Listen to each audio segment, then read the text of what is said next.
Okay, so there were a couple of panels today, a game systems panel and a Q&A, as well as a couple of other bits and pieces as well.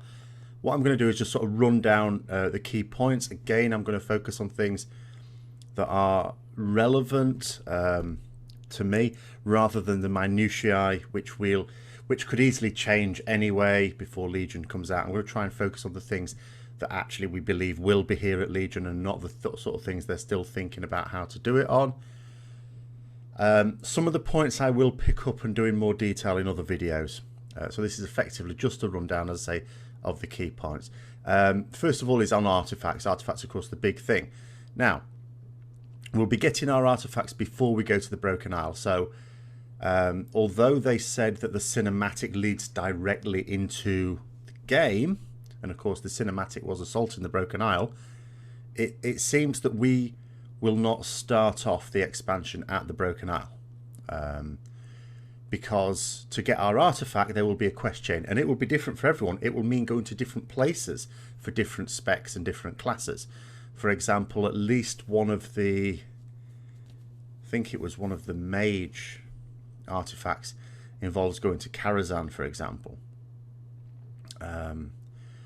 So we'll be getting our artifact first. Obviously, you know, no prizes for getting that, but it will involve a quest chain in various parts of the world, and then we go to the Broken Isle. Now, we sort of knew a little bit about artifacts before anyway. It is the new talent system for Legion, rather than adding another tier onto the one we've already got. And you've got different traits on there, and there's major traits and minor traits and different types of ones. And the idea is that we will quite quickly get the first major trait, and then after that we can sort of choose our path, how to spend our artifact power. They've also said that it will take months before players are able to fully unlock all the traits. Now, whether they mean more casual players or whether they mean just for everyone, no one is going to be filling this thing out anytime soon, I don't know. Again, we'll know more as the beta gets underway. At 110 at level cap in Legion, you'll get a quest to upgrade your artifact. This will unlock a relic slot. So as well as traits and things, you've got these relic slots as well that increase the power of the weapon. So, or also a new model. This quest line will also lead to a new model. We know with artifacts, it's not just going to always look the same. There are different models available. There's different recolors as well. It might be that you like a particular look of a model, but maybe in a different colour. There are different colours available as well that you can switch between. So there's a little bit of customization there. And of course, if you didn't already know, we can if we don't like the look of our artifact, we can transmog it to look like a current weapon, as long as if it's roughly the same type. So for example, you can change a two-handed sword to look like a two-handed axe, but you can't change a dagger to look like a staff. So the usual sort of rules there. After they talked about artifacts, they went on to class halls. A little bit more detail, not loads more detail than we already knew, but they did detail what the druid hall would look like. It's called the Dream Grove. They were talking about the fact that Moonglade is almost custom made for this. It's like druids all sort of did have a class hall back in vanilla. You know, they got a teleport ability that allowed you to get there. Other players couldn't get to Moonglade for quite some time later. It involved going through the Furbog tunnel, didn't it? So I think druids got the teleport spell at about level 20 or something like that. But they're not using that. They said they want one where there's like features of all 4 specs. Which reminds me, one big piece of news. Again, there are certain things I've speculated at, those who've watched the videos that I've been coming on to, that I am pleased to see they have done. And one of the things that I have been crying out for that they are going to do is the sort of dual specialization thing that we have at the moment. Sort of, no, we're just going to have all our specs, which is absolutely fine, because there is no reason not to. It is silly to make, for example, warlocks have 2 specs but then have to go back and retrain. Oh, I'm knocking on me. I've been having a lot of booze this weekend. Retrain just to get their next spec, and then they've got to muck about with their spells on their action bars. So however many specs a class gets, so it's 3 for most of us, 2 for demon hunters, 4 for druids. You just get them, switch between them. Obviously same rules, switch between them outside of combat, and your action bars are all set up differently. That is big news. That's a massive boon, because it was silly, the old system. The old system worked in the old days. Doesn't now. There's no sense in keeping that. And it also, I think, emphasizes to players who have multiple specs for their role, so DPS being the most obvious example, that you should be learning how to play all those specs. So if you're a warlock, for example, you should be learning how to play all 3 of those DPS specs, so that you can use the spec that be best for that particular fight.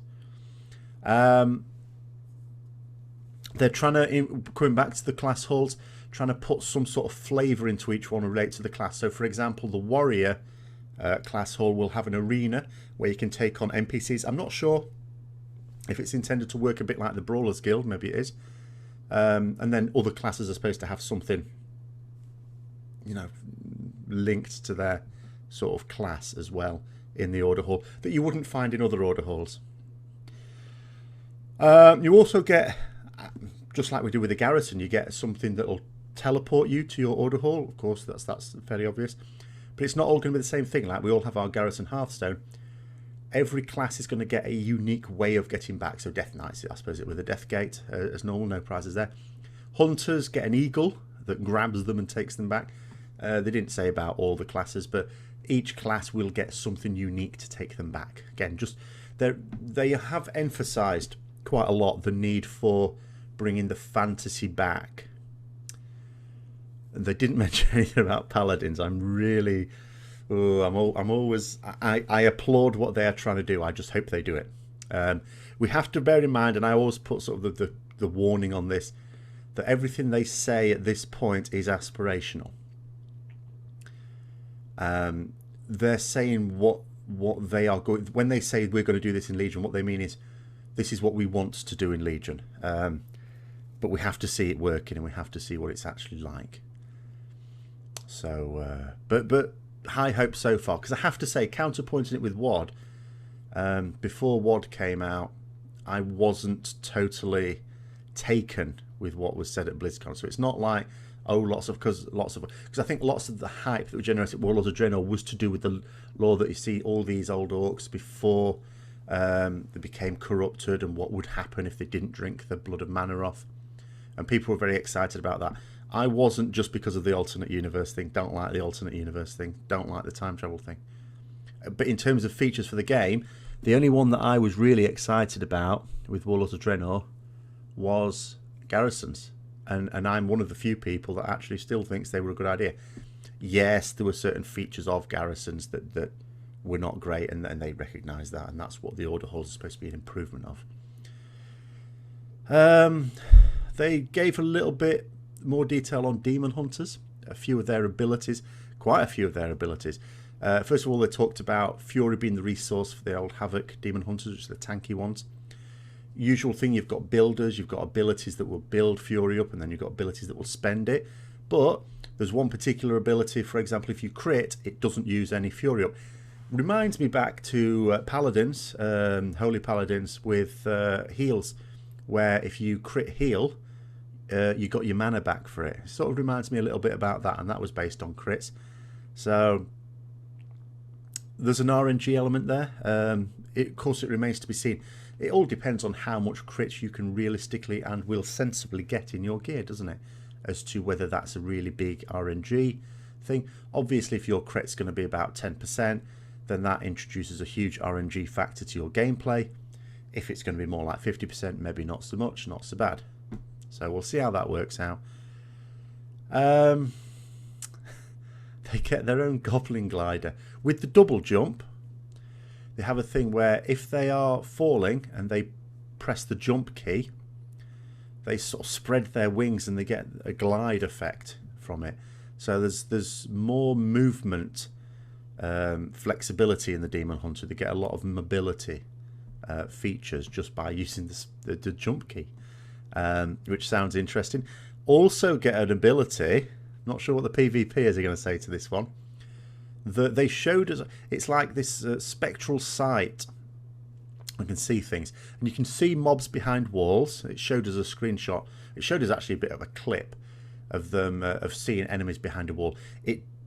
But it also will see stealth and invisibility. Interesting. I'm not sure. Like, the cooldown seems quite short as well. It seems to be one of these things. And when they were showing it in the clip, it looked like the penalty was a movement speed reduction. It looked like that they were really crawling. They had a massive speed reduction. But then they did say that they've taken that away. Now, I don't know whether they mean that you still get a speed reduction, just not as bad, or what. Because it seems to me if you can have this on for quite a long time, there should be some sort of penalty. Because otherwise, I don't know what PvP players would think of that.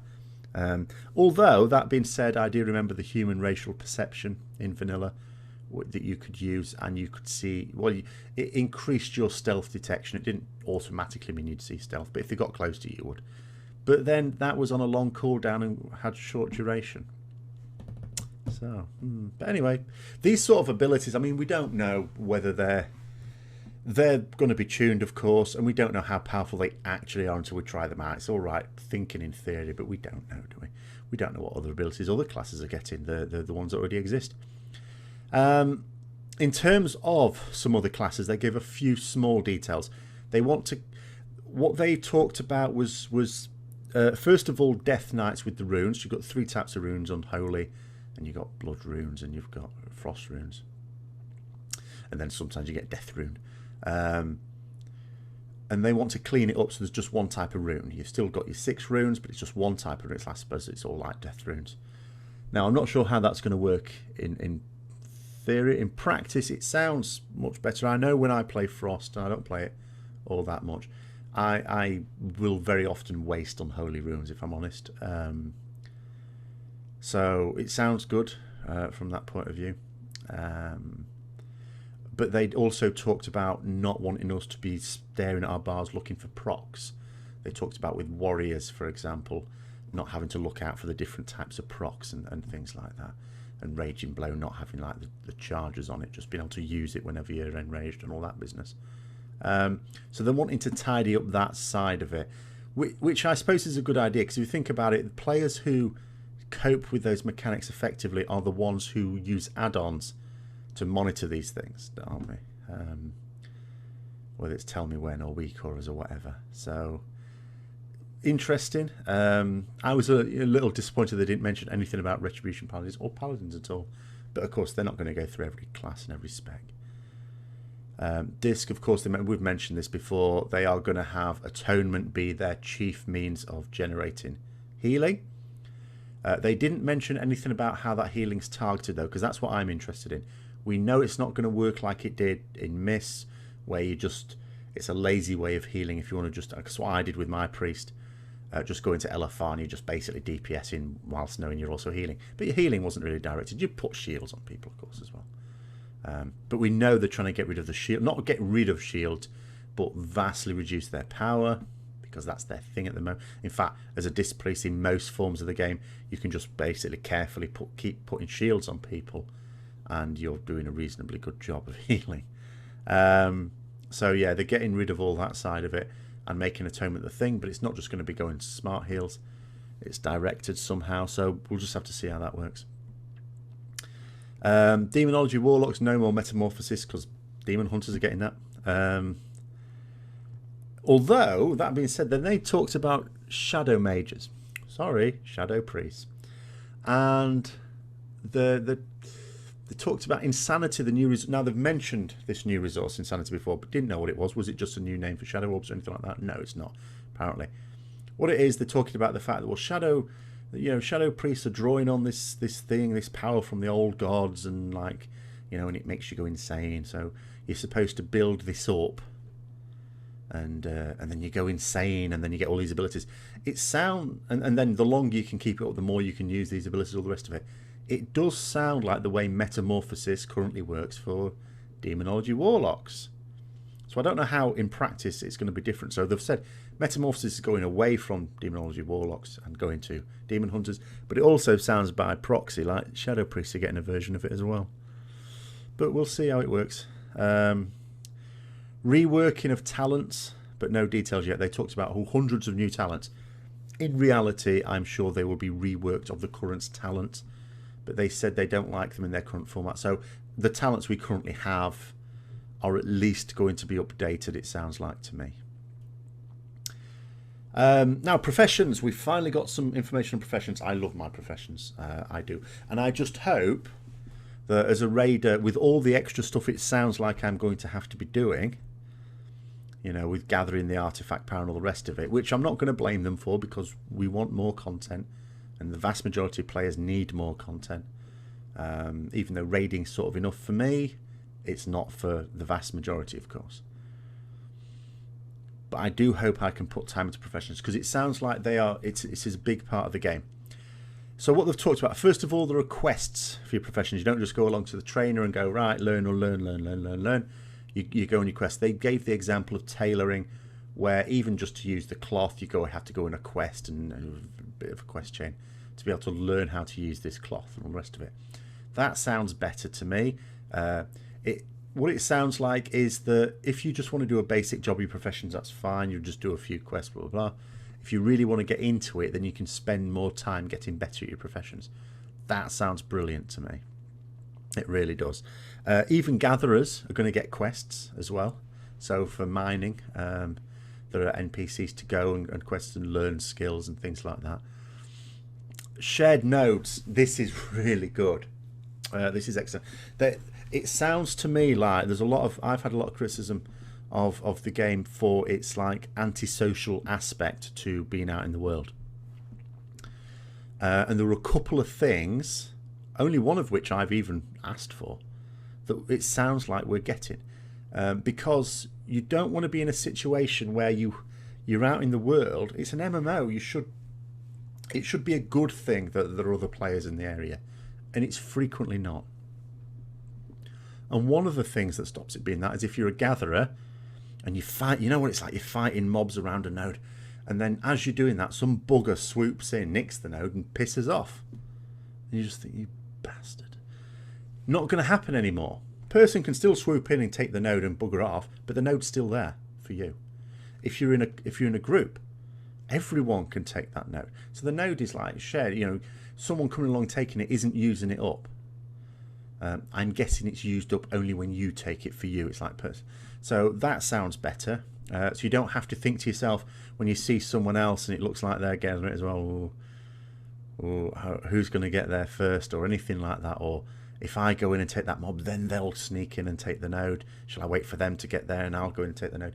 None of that antisocial aspect to it. And just to divert a little bit, open tag sort of is coming. I don't know why they don't just go for it, but it's sort of going to come. I did ask for this. They in Warlords of Draenor brought a form of open tag, or open tap as they're calling it, on unique quest mobs.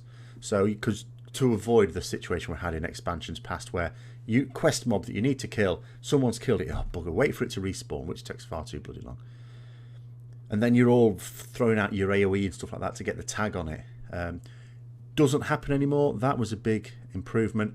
So if you can get a few decent hits on it, you will get the credit for the kill and get to loot it and all the rest of it. But that was not the case for other mobs, non-unique mobs. So it's still the situation, if there's someone in the area, you just think to yourself, bloody hellfire, competition for mobs. They're now going to say, that is limited this, but if someone gets a tag on it, you can still hit it as well.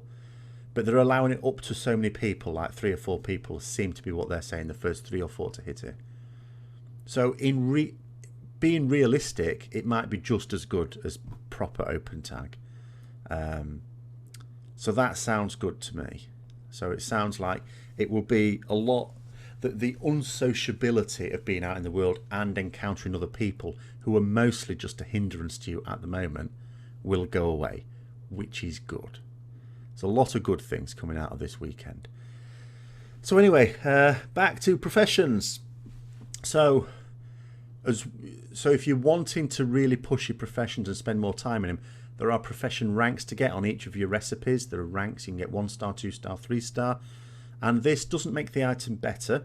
What it does is allow you to become more efficient at it. So you can make these items more quickly or with fewer resources or something like that. Which is exactly what I would want. I think it's exactly what I'd have asked for. That's excellent. In terms of making them more powerful, you use something called Obliterum, which is a demonic ash that you get from breaking down crafted items. So the example they used is you make a ring, just as you would now, but it's got the wrong stats on it. So you make another ring, that's got the wrong stats on it. Keep making some rings. Your 7th ring has got the stats you want on it. Hooray! Wear the ring. Now, with the other 6 rings you've made that have got the wrong stats on it, options. You could give it to your alts that might be better stats for, give it to someone else you know. You could sell it on the auction house.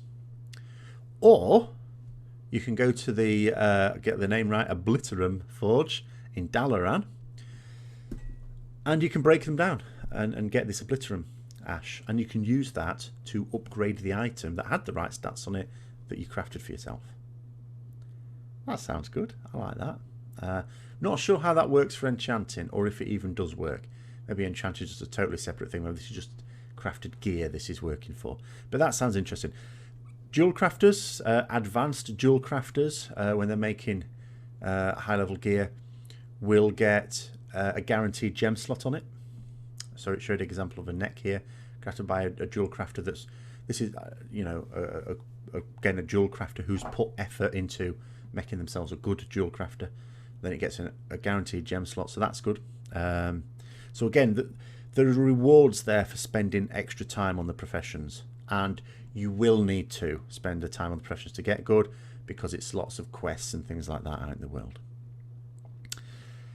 In terms of glyphs, major glyphs are gone, which I won't miss, because for paladins it was a very poor selection. There was basically 2 out of the 3 were mandatory anyway, and the other slot was often filled with ones that really don't do anything.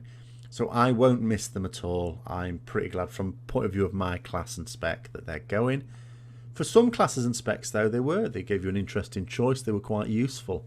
I imagine the effects have been replaced with the talents effectively on the artifact. But minor glyphs are still going to be here. Now here's the interesting thing. The minor glyphs just do cosmetic-y type things, as minor glyphs generally do. But there isn't a maximum amount you can use. So you can actually use all your minor glyphs if you want. You can glyph all your abilities, all the spells they said. So it's just a choice whether you want to have that ability glyphed or not, they say. So that's what glyphs are going to be like now. So it's nothing you really need. It's just like this cosmetic stuff. And you can choose to either use it or not. Now here is an interesting glyph. There are going to be like a class of glyphs that you can use one of a week, and it gives you a powerful effect. So it could be, one example they gave was giving you 10% more damage on a named raid boss. So they said if you're struggling on that particular raid boss that week, you use this glyph like a consumable. I think it's like the old scrolls were. It lasts for the full week, and you can only use one a week. So if you can't just like use one and then overwrite it with another one. Once you use it in a given reset, that's the one you've got for that week. But there's different effects on it, and quite powerful effects on it as well. It seems all right. That sounds okay to me. Apparently fishing will become more exciting. I'll believe that when I see it. And that was pretty much what this had for professions. Now, itemization. Bit of a mixed bag here. They said, do you remember these? Rare epic world drops from vanilla. Now, of course, taking you back to those who didn't play in vanilla. We were in greens, basically. You aspired to get in blues. You didn't aspire to get in epics when you first started the game, even at level cap, until we got into raiding, and it wasn't like getting to level cap and then straight into raiding either. So, but every now and, you know, there were epics that dropped probably from around about level 30 something, late 30s I think. Level 39 might have been the earliest one. that were epic, and these were massively powerful items that would still, I mean, like a level 39 epic item would still be really good at level 60. So very, very rare world drops. They were bind on equips. So if there were no use for you, you could sell them as well, and for a lot of gold. Or what would have been a lot of gold at the time, a few hundred. It's peanuts now, isn't it? So they're trying to bring that back. And there was a bit of a build-up to this, because they were saying, well, what would that look like now? Obviously not epics. We have world drop epics now. It's just that those world drop epics are fairly blasé. They're really good. You get them in the first few weeks when you're trying to gear up for the raid. Brilliant. But after that, not so much. You can get them quite cheaply now. And now they said a couple of things. One is that the general drops might actually drop at higher item level later on in the expansion. But here is the thing. There are going to be ultra rare random world drops that can drop off any mob out in the world, and they're going to be legendary.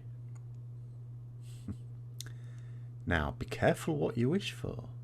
People were saying after MOP and after Walls of Drunno, with the what's called welfare legendary that we had with the legendary quest line, people were saying, can't we just have legendaries like they used to be, where it's a rare drop off the you know, which was sort of getting, people sort of meant off a raid boss though.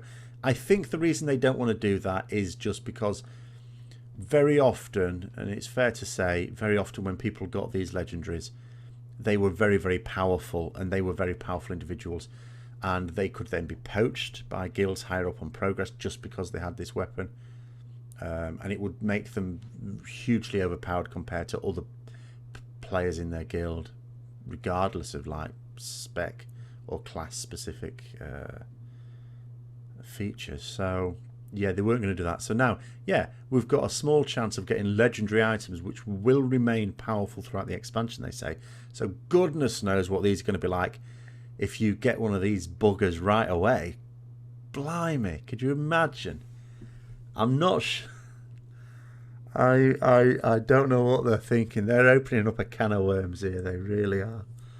But they, you know, it's going to be done. So we'll just have to see how that plays out. But they are going to be rare. They're going to be very rare. Onto the issue of personal loot. We know what it's like. Someone gets you're getting all your personal loot. Someone gets an item that you really want, and they've got something better. They can't use it. All they can do is, they're not even an enchanter, so all they can do is vendor it. What they're saying now is that, now I'm not sure exactly how this is going to work, by the way. They don't always give details. But they said that personal loot, that like duplicate personal loot, will be tradable. So at the very least, if you get something personal loot wise and you already have that item, it will become tradable to people in your groups. You could give it to someone else who could actually use it, because obviously you can't. Now, I don't know whether that just means if you have that specific item already, or if you just have something that's higher item level in the same slot, that it would be the same thing. I don't know. They did just say duplicate. So it sounds like if you have that specific item, then you would be able to trade it to someone else. So, giving you an example, the Hellrender two-handed weapon from Fellord Zakoon. So let's say I already had the Hellrender at a given level, let's say Mythic. No, not Mythic. We don't use personal loot in Mythic, do we, realistically? Let's say Heroic then. And I get it as part of personal loot. I could trade it to someone else. But what if, let's say I'd never had Hellrender drop, but I have Cataclysm's Edge, the one that drops off Archimond, is even better, because higher item level, and I get Hellrender. Would that be tradable? I don't know that. I don't know. They didn't say that. But anyway, it's something. Wardrobe. So transmog stuff. Transmog stuff. As soon as you have a piece of equipment bound to you, it is automatically saved into your wardrobe. Counts for everything. Quest rewards, tier sets, anything at all. Any piece of equipment that has a cosmetic appearance on your character, as soon as it's bound, it gets saved into there. And then you can chuck it. So we can clear out our banks of all these old sets going back years. Unless, of course, we want to use them in time walking dungeons, I suppose. But it would still allow us to clear out an awful lot. It's account wide.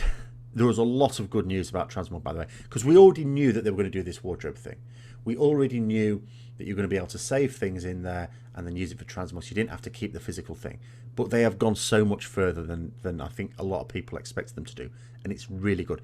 It is account wide.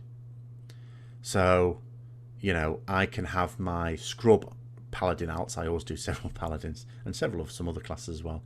And although I don't think I'll be doing too many alts in Legion, it doesn't sound hugely alt friendly, I have to say.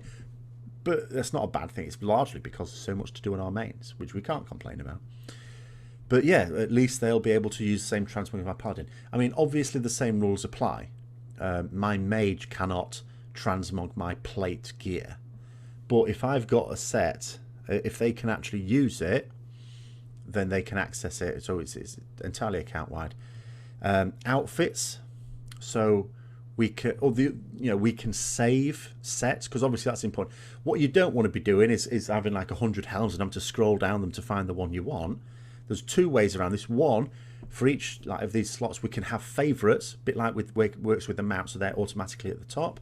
And also, you can have outfits, which is the whole saved set, which you can also share with other players, presumably by a chat or something like that.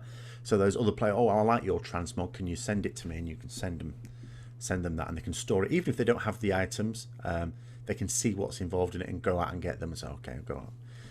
So that's good. The other thing is that you've got various customization on a spec by spec basis. So, you know, the transmog isn't attached to the gear you're wearing, it's attached to your spec, which is really good. So I can be in Retribution spec and I've got my Retribution transmog set. And then I can switch to Holy spec, and if I've got a different Holy transmog set saved to that, it'll automatically update to that. And it can include, like in some specs you might want the helm showing, and on some you might not. Same with the cloak. That sounds really good. And here's another one. As well as having control of whether you can see the helm or cloak or not, which we've had since the start really, we also now have the option not to show shoulders. That being said, I think we will look weird without shoulders, but the option is there. That's a good thing. It's certainly not a bad thing because we don't have to use it. So, the other thing is they're also going to have this feature for shirts and for tabards and for enchants as well. So what people have been asking for a long time, can we have it for tabards? So we can, because that for some people takes a lot of bank space. Now, yes, we can. So great. And the thing I noticed, and this was, I paid very careful attention to this. So in the game system things, what they were talking about, let's just recap. They were talking about artifacts. They were talking about the class halls. They gave some details about how different classes worked. They talked about professions. They talked about itemization. The biggest cheers, the biggest crowd involvement was on the issue of transmog. Huge cheers, huge applause for this, which just goes to show that although Warcraft is a loot-driven game, and that people really are, in the main, yes, we're talking about casual players, but that's 90% of the player base, far more interested in style over functionality, and good on them. And if I hope Blizzard take note of that and realise that you can actually have cosmetic rewards. I would not mind whatsoever if LFR rewarded cosmetic rewards rather than actual loot rewards, which it looks like we've got plenty of ways to get anyway with the challenge mode dungeons. But anyway, that was it for the game system. They then did do a Q&A, there was a panel of Q&A ones, and I just want to go through some of those really quickly as well. Now, various questions asked. I'm not going to go, some of them were the usual questions that will always be asked, and they gave no answer. I would say about 60-70% of the questions that are asked, you get no firm answer at all in these sorts of things. So I'm not going to waste my time with those. I'm just going to go on the ones where there was something. Someone asked about flying quite early on, and would we be able to unlock flying at Legion launch? The answer is basically no. We can start working on it. The achievement will be in place, but it won't be possible to achieve all the parts of that meta until a later patch. I don't know how much later. So if you're thinking to yourself, right, get onto that straight away, get flying within the first 2 weeks, that's not going to be possible. Okay. Some of the things that came up in the Q&A have already been through as it came up more naturally in what I've just talked about. So let's go through these ones.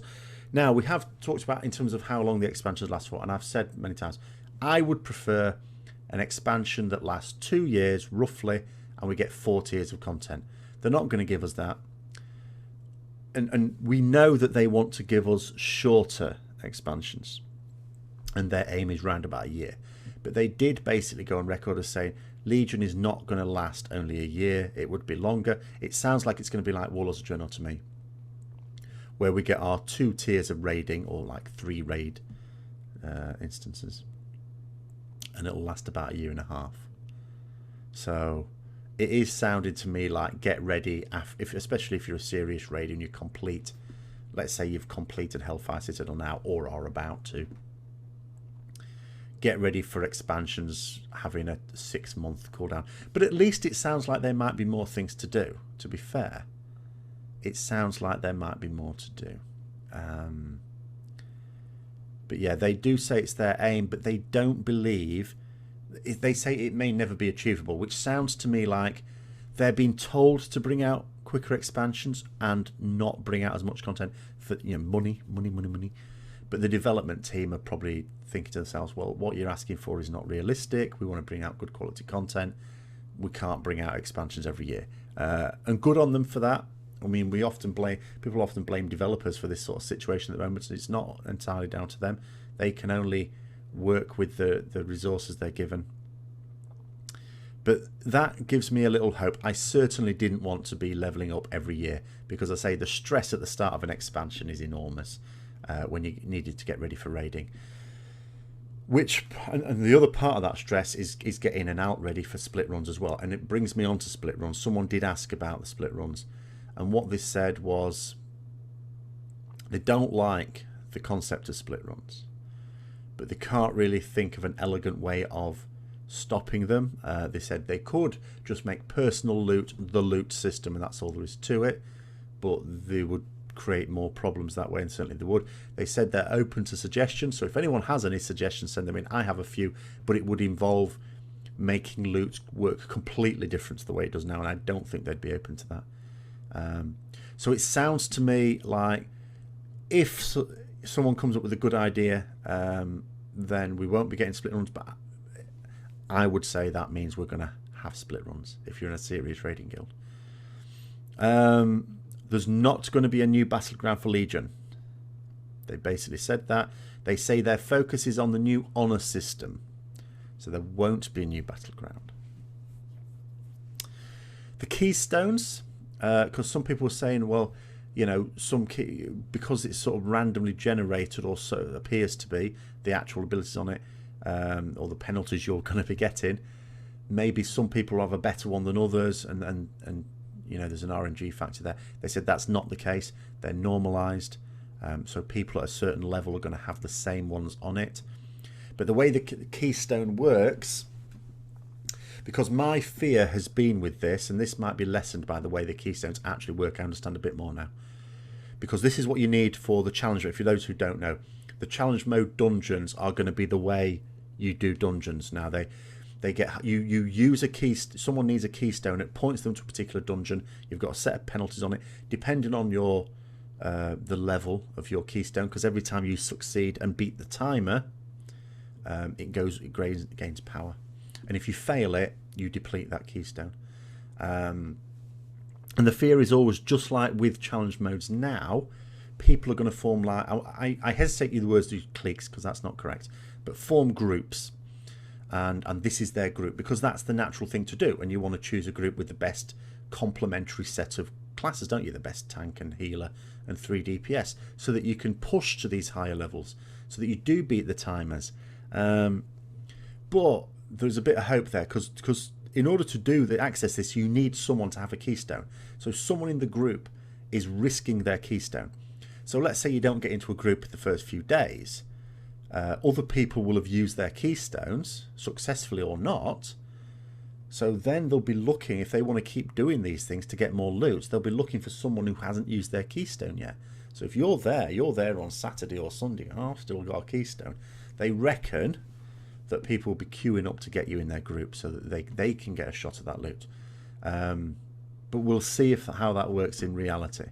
Because, yeah, I mean, whoever's using the keystone for that particular group, it's important you have a good group, because if you fail the timer, your keystone's you're the one who's putting your keystone to the hazard, and it'll be depleted and go back to, you know, lowest level, I guess. Other thing,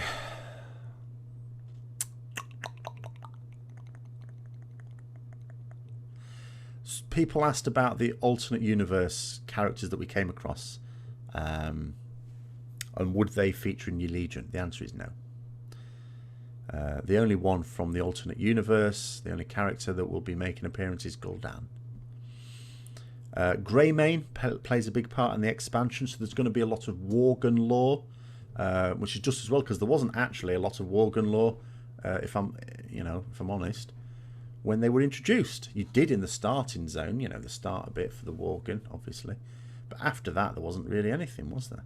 And there hasn't been anything since. So there is going to be Worgen lore, undead lore as well. The Forsaken are getting some more. We saw in the cinematic Sylvanas featuring. They reckon they're getting a bit more. The issue of gnomes was asked, but they said no.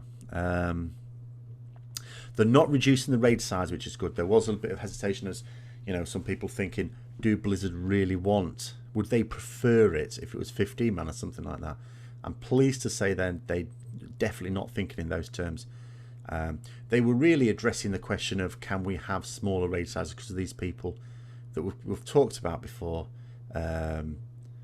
who want the smaller raid size because they think it will be easier to organise mythic raids for, which of course is not true at all. They did make the point that, in fact, Watcher, Ian, I'm not going to try and pronounce the surname again, I keep forgetting, but Watcher, one of the lead game designers, saying that when he was a guild leader, 40 man back in vanilla, and it changed to 25 man in TBC, he thought, oh, that'll make it a lot easier to maintain the roster. It's far fewer players, and found it wasn't any easier at all. And it wasn't, I know from my own experience. You know, whatever roster size you need, it is a difficulty maintaining it, because you don't want to have too many more, because you've got too many sat then, and you're diluting the gear sets because you're spreading it out across too many people, and too many people swapping in and out totally unnecessarily. And if you have too few, then on a night when there's a few people missing, you're struggling as well. So it's always going to be, whatever the raid size is, it's always going to be difficult. And as they also pointed out, you can't make it flex either, because there will be an optimal set out. And the example he gave, and he's absolutely right, because this exists in Heroic. Although the flex system works reasonably well for really serious raiders who will put the thought into the tactics and optimizing, properly min-maxing, there is an optimal raid size. There is. And that's what people will just do. They will just say, okay, on this boss we want, the example he gave was like, well, 13 people on this boss, so everyone else is sat out for this boss. But then on the next boss we want 18 people, so 5 people can come in then, and blah, blah, blah. No, that's, you know, so people wouldn't use it flexibly. They would use it optimally, the serious raiders. And they would beat that content very, very quickly. It would be no challenge for them. It would be no fun for them, especially the ones who get sat out. So it's not doable. And the final thing, again, come back to the gnomes. A couple of them apologised for upsetting gnomes and gnome sympathisers. Now, I, for one, hope that they continue to offend gnomes and gnome sympathisers and just apologise for it afterwards. That sounds like a perfectly equitable arrangement to me. Piss them off and then just apologise. Good stuff. But there we go. Those are the things that were discussed. As I say, I'm going to pick up a few of them and talk about them in a bit more detail once I've had a chance to think about them in more detail and see if any other little things, because as well as the stuff that's come from the live stream, they do hold little Q&As elsewhere as well, where people can just come up to them and ask them questions, and that filters through and it will filter through over the next few days as well. But until then, I'll see you later.